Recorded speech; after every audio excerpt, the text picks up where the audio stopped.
Fala, rapaziada. Galera, hoje eu quero falar aqui pra vocês sobre o pivô da balança do Golf. Esse pivô aqui, galera, ó, é da balança do Golf 2017, já é de um carro mais novo. Então o que acontece, galera? Ele tava dando um barulho muito estranho na roda, tipo um rangimento. Aí eu tirei o pivô aqui pra trocar, ó. Você vê aqui que a coifa tá rasgada, tá vendo? E ele já não tem mais graxa aqui, tá seco, ó. E além disso também tem fogo. Tá vendo?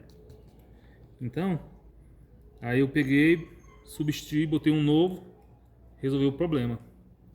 Então, galera, como eu venho sempre falando pra vocês no vídeo, às vezes é coisinha simples, resolve o problema do seu carro, tá vendo?